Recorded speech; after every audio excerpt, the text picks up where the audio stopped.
বই পেয়েছো তো, সব পাওনি কিন্তু কিছু তো পেয়েছো। কিছু কিছু বই হাতে এসছে না তোমাদের, নতুন বই? এখন আমরা সব দিতে পারিনি তোমাদেরকে, তবে চলে আসবে ইনশাল্লাহ। আমরা ইনশাল্লাহ মার্চ এপ্রিলের মধ্যেই তোমাদের হাতে সব বই পৌঁছে যাবে। কিন্তু যতটুকু এসছে সেই বইগুলো খুলে দেখেছো কে কে? কি আছে কে কে খুলে দেখেছো? সব বই খুলেছো? যেটা পেয়েছো প্রথম থেকে শেষ পর্যন্ত উল্টে পাল্টে দেখেছো? নতুন বইয়ের গন্ধ নিয়েছো কে কে? নতুন বইয়ের গন্ধ কিন্তু অনেক সুন্দর, অনেক ভালো লাগে। বই পড়তে ভালোবাসো কে কে? মাশাআল্লাহ।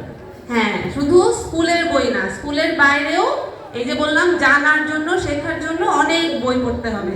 ঠিক আছে, অনেক বই পড়তে হবে, অনেক কিছু জানতে হবে। আমাদের জানার আরো অনেক মাধ্যম আছে। আমাদের মা বাবা তোমাদেরকে, তোমাদের মা বাবারা, তোমাদের গার্জিয়ানরা তোমাদেরকে সেই মাধ্যমগুলো দেবেন। অনেক সময় আমরা মোবাইল দেখেও শিখতে পারি অনেক কিছু, কিন্তু সেটা অবশ্যই লিমিটেশনের মধ্যে। হ্যাঁ, সারাদিন দেখা যাবে না।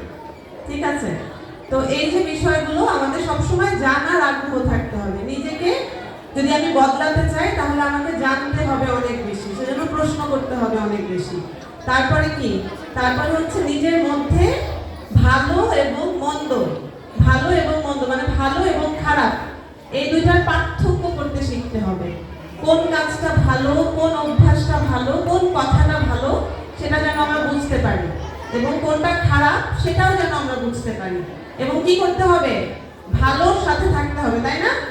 খারাপের সাথে থাকবো আমরা? খারাপের সাথে থাকা যাবে না, আমাদের ভালোর সাথে থাকতে হবে। আমরা এই পার্থক্যটা আমাদের করতে হবে যে কোনটা ভালো সেই ভালোর সাথে আমরা থাকবো, যেটা খারাপ সেটার সাথে আমরা কখনো যাব না। সেটা খারাপ কথা হতে পারে, খারাপ চিন্তা হতে পারে, খারাপ কাজ হতে পারে, কোনোটার সাথেই আমরা যাব না।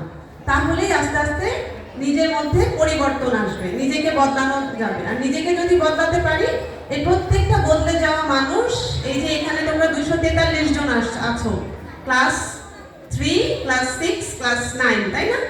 এই তিনটা ক্লাসে 243 জন নতুন ছাত্র ভর্তি হয়েছে। তার সাথে তো পুরনো তোমাদের যারা অগ্রজ আছে তারা তো আছেই।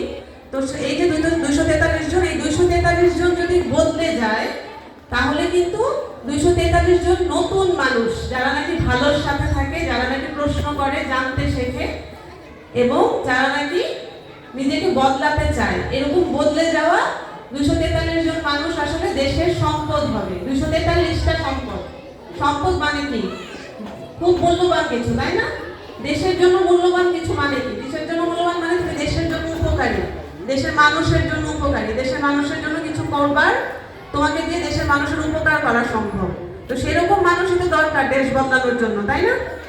দেশ বদলাবে কারা? যারা নাকি এরকম দেশের সম্পদ হবে, তারাই তো। যারা নাকি খারাপ সঙ্গে পড়ে যাবে,